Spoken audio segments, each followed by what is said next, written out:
વડોદરાના L&T circle પાસે એક 4 વ્હીલ ગાડીએ ગમખ્વાર અકસ્માત સર્જ્યો હતો।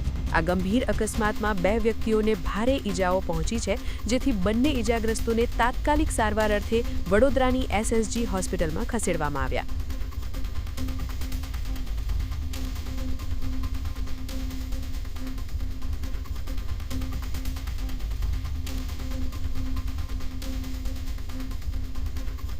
અમે ઘરેથી નીકળ્યા 3:45 વાગ્યાની આસપાસ અમિતનગર સર્કલથી અમે બીજી બાજુ જતેલા રોંગ સાઈડથી એક કાર આવી ઉડા સર્કલ પાસે અમને ઉડાવીને જતી રહી।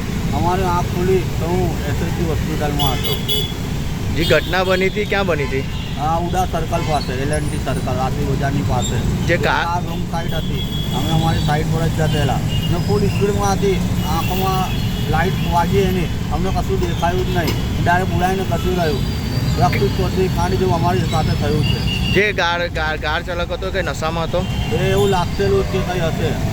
કેટલા જણને ઈજા થઈ છે? અમારા 2 જણને ઈજા થઈ છે। હું સૈયદ મોહમ્મદ ઈશાન અને મારો ફ્રેન્ડ રોહિત પટેલ એ હજુ હોસ્પિટલમાં સિરિયસ ક્રિટિકલી હાલતમાં છે। કયા અહીંયા વાગ્યું છે, હોઠમાં ટાંકા લીધા છે, અહીંયા નાકોએ ટાંકા આવી બીજું બધું વાગ્યું છે હાથમાં। આ બધું હું આખી વિકલાંગ પણ છું ને મારો ફ્રેન્ડ આમ સિરિયસ જેવું છે। કયા હોસ્પિટલમાં છે? SSG હોસ્પિટલમાં છે।